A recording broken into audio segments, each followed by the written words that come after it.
Hello everyone. First of all, I would like to thank the organizer, the Eurasia Research and the Social Science and Humanities Research Association, SSHRA, for the opportunity to be a keynote speaker at this international conference. The International Conference on Business, Economics, Law, Language and Psychology, ICBELP, which is supposed to be held in Berlin, Germany this year. But because of this COVID-19 pandemic, here we are in the comfort of our office, or in my case, in the comfort of my home, joining this conference online. This keynote speech, I'm going to bring all of you to explore the field of language and psychology, which are the last two main tracks in this international conference. I'll be sharing one of my research projects, which I work with my graduate research assistant, Mr. Umar Munir Hashmi, a very brilliant guy from Kashmir, Pakistan. Funded by the Malaysian Ministry of Higher Education through its Fundamental Research Grant Scheme, FRGS, we research the negotiation of Islamic authoritative discourse on social media. And we have produced 3 papers based on this research project, and our highest achievement is that one of the papers has been published in a Q1 journal, and the paper is entitled "The Representation of Islam Within Social Media, a Systematic Review," and it has been published by Information, Communication and Society journal, which is not only a Q1 but also has quite high impact factor for a social science journal. The impact factor is 4.559, and this journal is ranked 4th in the world by the Web of Science in the category of sociology and 7th in communication. This is the title of this keynote session: Negotiating Islamic Authoritative Discourse on Social Media, a Discursive Psychological Analysis. Negotiation in this context refers to how people make sense or create meaning when they are presented with the Islamic authoritative discourse. Islamic authoritative discourse refers to the Quran and Hadith of the Prophet Muhammad, something that Muslims should follow, practice, and they should not question. Right, so we basically analyze how people make sense of Islamic teaching by observing their postings on social media. We observed Facebook and Twitter because these 2 social media platforms have the highest number of users in Malaysia. And to make sense of our observation, we employed a discursive psychological perspective. Discursive psychology, for those who are not familiar with this analytical perspective, is a branch of discourse analysis and examines how people practically manage psychological themes and concepts such as identity, agency, intent, and blame in text and talk. Alright, I hope the definitions that I've given are useful for you to understand the foundation of my research. So, we began the research by observing the postings made by Malaysian netizens. Netizens here refers to the social media users, the users of Facebook and Twitter. We observed the postings which are publicly accessible for 9 months, from April to December 2009, and we found that there are several Islamic concepts which are being negotiated by the netizens, and this includes a hijab wearing, polygamy, and touching or having a dog as a pet. And we also observe that this negotiation of Islamic authoritative discourse does not only take place amongst the Muslims, but also the former Muslims. It is very interesting to note that the former Muslims who already renounced their religion, they still talk about Islam in their daily lives. And we found that they constantly challenge Islamic concepts through their postings on social media. Although we have identified several Islamic concepts which are negotiated on the social media, in this session, I'm going to focus on the negotiation of Islamic authoritative discourse on hijab wearing amongst the female Malaysian former Muslims. From our ethnographic observation, we managed to gather 310 postings from 5 former Muslims which challenge Islam and its principles. And of these, 116 are anti-hijab postings. So their pseudonyms are Sue, Jane, Zoe, Fiona and Fancy. They are Malaysian females who were Muslim born and raised. However, later on, they renounce their Islam faith and become atheists, non-believers in any quote. They take pride in being former Muslims, now atheists, and they have mentioned this in their social media profiles. Some of them currently live in America and the others reside in Europe as citizens of the respective countries of their residence. Sue's postings are on Facebook pages and the other participants' postings are on Twitter.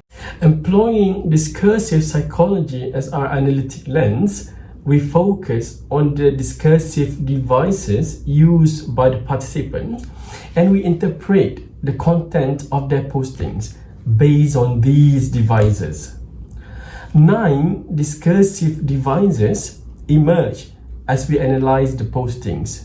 These are extreme case formulation, assessment, category entitlement, footing shift, attribution of blame, corroboration, script formulation, minimization, and systematic vagueness. It sounds a bit complicated, right? So I think you need to understand the meaning and function of these devices so that you can make sense of the data that I will present to you in this session. So I'm going to briefly explain these devices one by one. Let's begin with the extreme case formulation. It is identified with the use of words or phrases that take the account to extremes beyond exaggerating or emphasizing something. Right, you can read these researchers if you want to have more information about extreme case formulation, but in other words, you engage in extreme case formulation when you exaggerate things. The second device, assessment. It refers to the personal opinion or reflection which locates the preferences of the individual who utters them. The third device, category entitlement. This is a key way to manage identities during interactions. Entitlement of category to an individual, such as being an expert or having a particular skill, being an ordinary person, belonging to a particular group, or being trustworthy, etc., is managed in order to support or refute a claim during interactional discourse.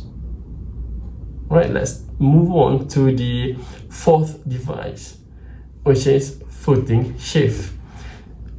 Footing shift refers to any movement across the participants' roles that occur in the talks or text of the interaction, such as I, and then suddenly change to we, us, our, and all those kind of things. And the fifth device is attribution of blame. This is a social explanation of an event or account with negative consequences. It starts with judgments about causality, personal responsibility, or possible mitigation of the consequences. The sixth device, corroboration. It reports something as if it is supported by an independent source and presenting it as a warrant to build up the factuality of an account. you say that someone has agreed with your opinion or something like that.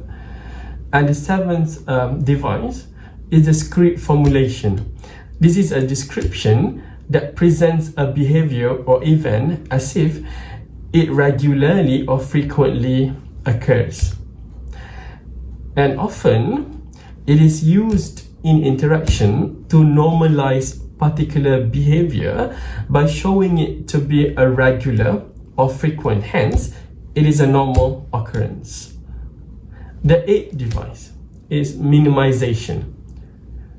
This is when you treat an object or account as minor, of little importance by using only, just, scarcely, etc. It is employed in interactions to downplay the significance of an entity or account. The ninth device is systematic vagueness. It provides a flexible means of displaying an effective problem but reduces the possibility of being wrong. These are all the 9 discursive devices employed by the participants in negotiating Islamic concepts on hijab wearing. Using these discursive devices, they commonly argue that hijab is a tool of women's oppression. Let's now take a look at some of our analysis. I've chosen several extracts which I feel like they are all less complicated to be presented to the non-specialized audience in this conference. So I've chosen some of them, and I hope you will be able to follow me because this is a bit specific, this is a bit specialized to discursive psychology, but I've chosen the simplest extracts with hope that you'll be able to understand or get the gist of what I'm presenting.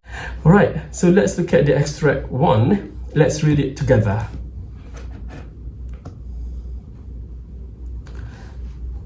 There are many negative impacts of hijab, and one of them is when women who wear the hijab tend to downgrade others and look down at those who don't wear it. Feminism much, right? I thought feminism was about against oppression and women who support each other from being oppressed. The least you can do is question, why is hijab a choice while there are many others who are still in the closet, being afraid to take off their hijab and are fighting against a law forcing them to wear it? You think about it. You can't simply claim that hijab is a choice while it is also a tool to oppress and brainwash people. This extract is particularly interesting for its sequential unfolding of the rebuttal of hijab is a choice. It is posted by Sue, and Sue starts the posting with an objective assessment, claiming that hijab has many negative impacts, but she avoids referring to any noun as responsible for this claim. These objective assessments presents the claim as an accepted and known fact, which needs no warrant to support the claims. Sue then reformulates the assessment subjectively to shift the blame to Muslim hijabers for looking down upon non-hijabers out of arrogance or pity. And after giving the initial assessment and confirming it with a second assessment to attribute blame, Sue poses a rhetorical questions which strategically disassociates hijabers from being feminists. This question follows an ironic response where she associates hijab with oppression through category entitlement, suggesting that hijabers are oppressed. The warrant for this category entitlement is given in line 4. Where Sue suggests that many closeted women are forced to wear the hijab and they want to get rid of it. This category entitlement to hijab is reinforced when Sue declares that hijab is a tool to oppress and brainwash people in the line 6. In this way, Sue categorizes hijab as one of the tools under the broader category of women's oppressions and argues that feminism and hijab are two opposing practices and cannot coexist. Let's take a look at some other interesting extracts. I've chosen short extracts to be presented so that you will not get confused. because I think this is very specialized to language person, to people who are familiar with discursive psychology. All right, let's look at this one. In the past decade, the conservative majority in Malaysia has oppressed women with its arbitrary and archaic ideas of dress codes. This extract is taken from Fiona's posting. The adjective conservative, arbitrary, and archaic are central to Fiona's opinion that making hijab as a compulsory wearing is based on the outdated and old-fashioned religious teachings. Conservative has a negative connotation in the discourse on ideology, and the adjective arbitrary describes the accidental existence of something without any systematic and authentic originating source. And Fiona also engages in extreme case formulation that the majority of Malaysian conservatives oppress women with their ideas of dress codes. Okay, let's now move on to another posting from Fiona, where she posted that, great to speak to a young imam in London this morning who, among other things, does not believe in enforced hijab. So Fiona engaged in corroboration that the imam in London also believed that hijab should not be enforced. The strategic use of corroboration here reduces her accountability on the one hand and serves as a credible warrant for her claim that hijab is forced on women and it's not a choice. The posting here serves to show that she's not prejudiced against Islam and her point of view can concord with Islamic teachings. I found that the extracts, the postings by these former Muslims are very, very strategically constructed. You know, it's not kind of like postings for the mundane purpose. It is a real strategic construction to deliver their ideology of what they don't like about Islam. After analyzing 116 postings from these former Muslims on Facebook and Twitter, we can conclude that the former Muslim atheists, as they tend to refer to themselves, leverage the social media site to promote and enhance anti-hijab ideology through their argumentative written discourse that hijab is a tool of women's oppressions. The posting sometimes offer warrants for the claims made and sometimes offer warrants for the rebuttal of others' claims that hijab is a choice. The discursive psychological lens offers deep insight into the strategic construction of the posting to illustrate how the participants engage in different discursive devices: corroboration, extreme case formulation, script formulation, assessment, second assessment, attribution, and blame assignation. The analysis of the postings shows how the subject's engagement with different discursive devices perform different functions, producing strong warrants or evidence for their claims and rebuttals, reducing their accountability, justifying their accusations, and proving their objectivity. The analysis of the postings also shows that ex-Muslims justifies their views with the cases and stories of forced hijab to support claims of anti-hijab themes within social media. All in all, the former Muslims in this study have strategically used all these discursive devices to support their ideology that hijab is a tool of Muslim women's oppression.